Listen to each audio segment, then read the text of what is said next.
Hello, welcome to Married at First Sight Season 13, Episode 14's review. So I'm going to do all the couples review in this review. First of all, starting with Rachael and Jose. Rachael and Jose have been pretty stable. They had a nice time in the couples retreat at the ranch.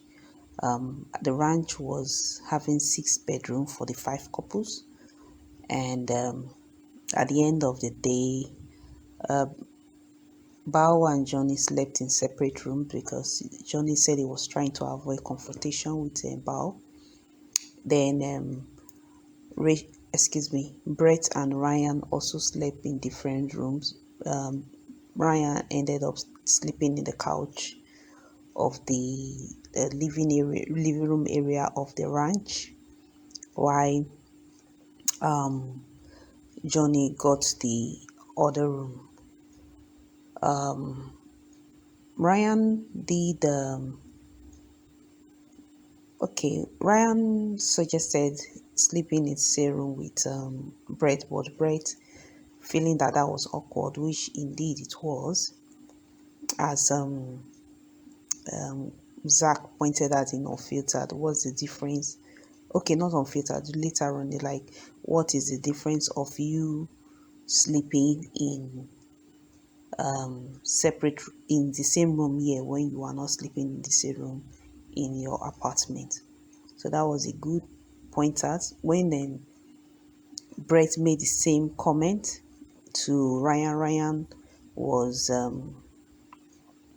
turned kind of passively aggressive because he was saying he started comparing her behavior with a child. But it was the same thing Zack said, but he didn't find it childish. He said, I thought we were adults and stuff like that. I found that statement to be, manipulative and stuff like that. Anyway, on Rachael and Jose are thankfully doing very well.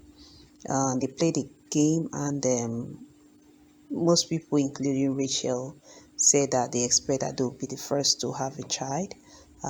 It's good to see them so mature, so progressive, past their initial conflict. That's nice to see. So they had a nice time at the ranch. They played a game with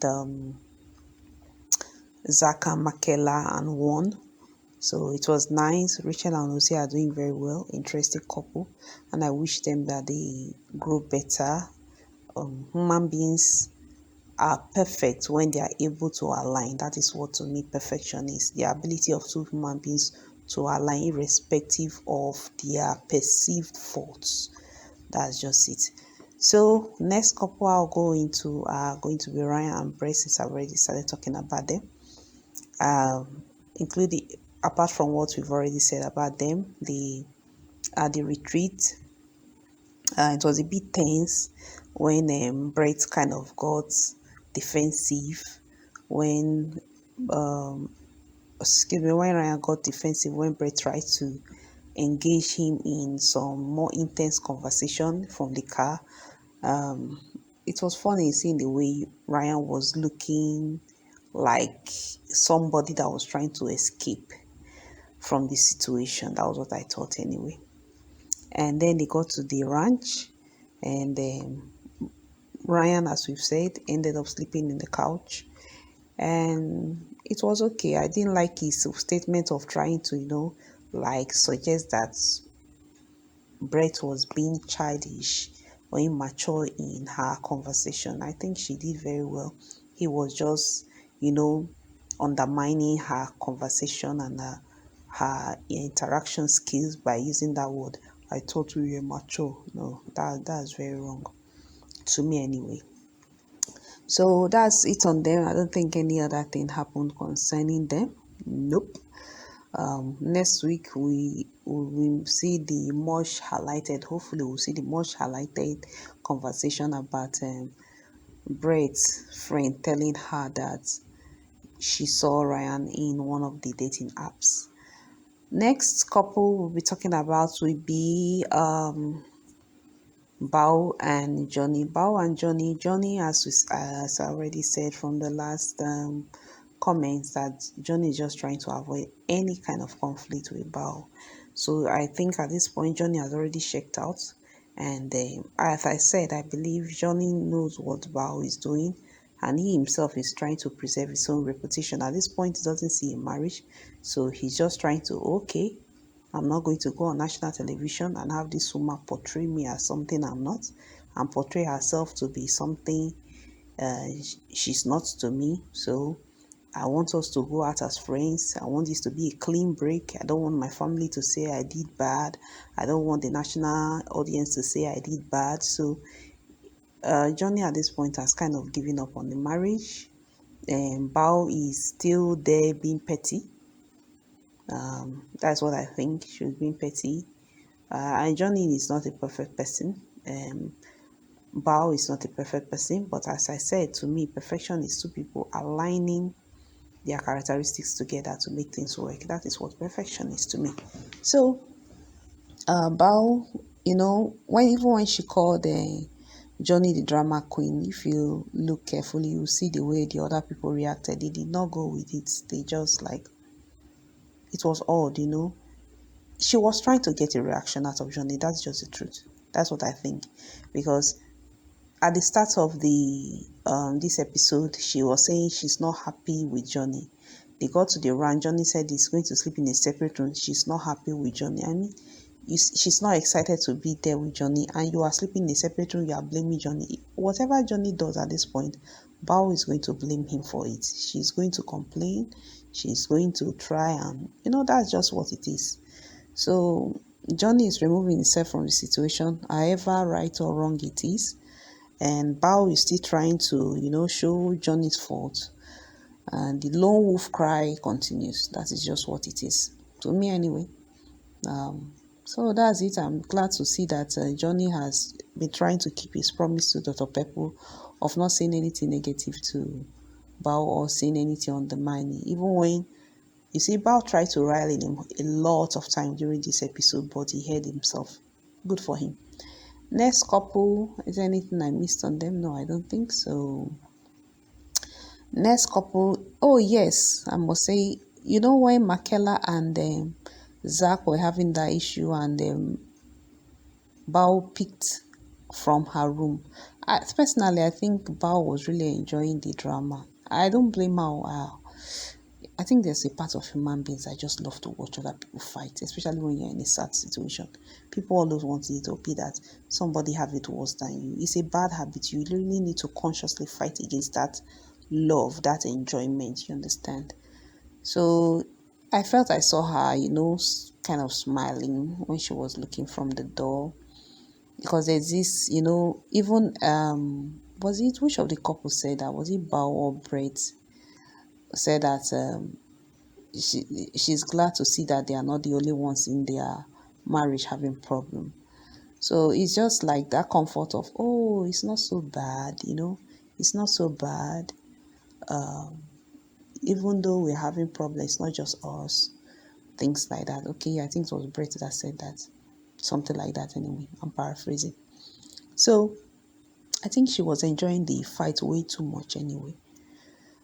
I think that I usually kind of align those kind of character with sadists. Anyway, next we'll go to Michaela and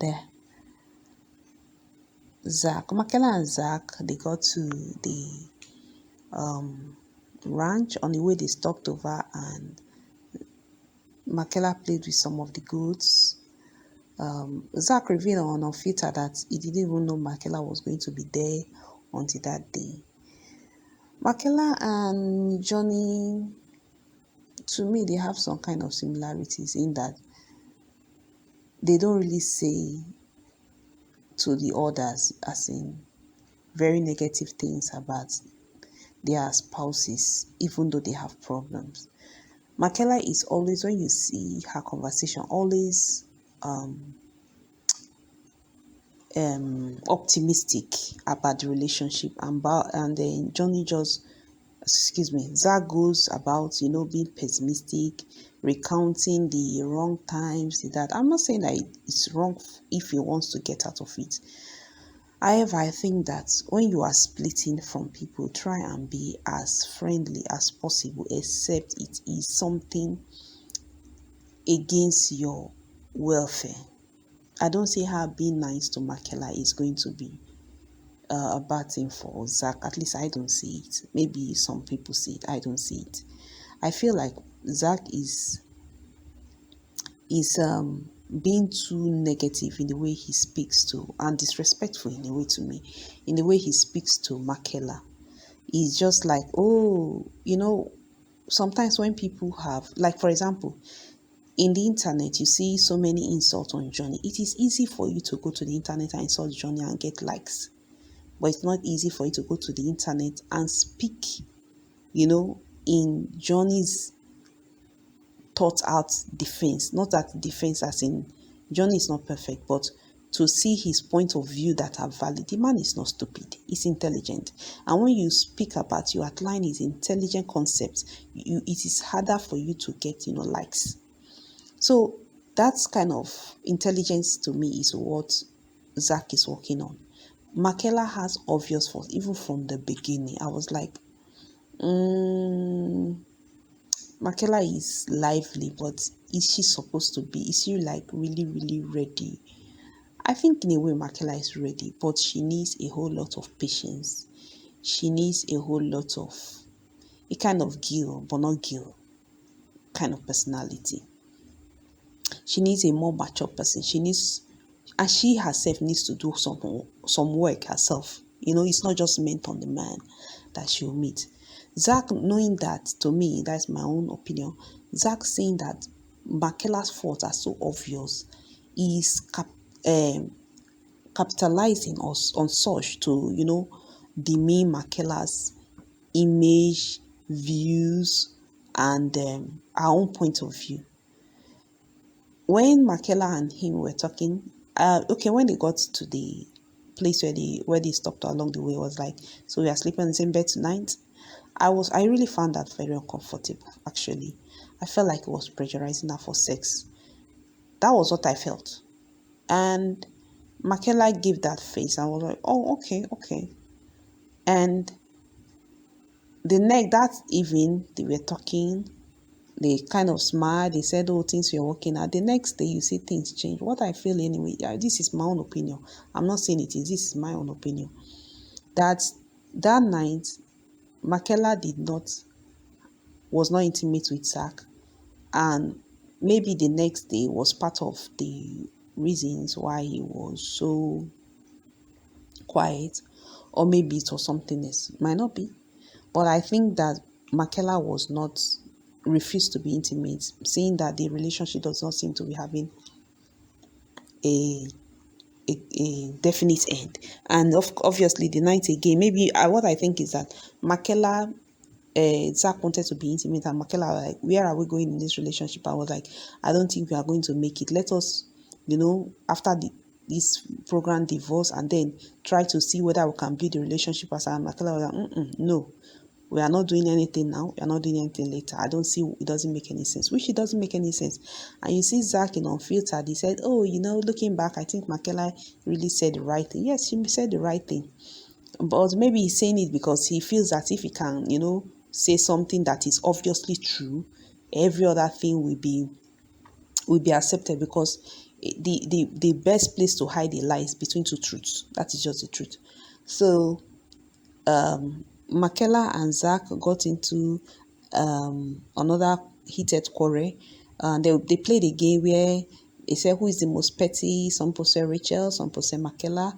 And I felt like Gil, to me, in this time, I will accept that, to me, Gil overstepped his boundary. That was what I felt on that. And Michaela and Zack had a heated quarrel, and then they went their separate ways. So personally, I think that Zack is exploiting the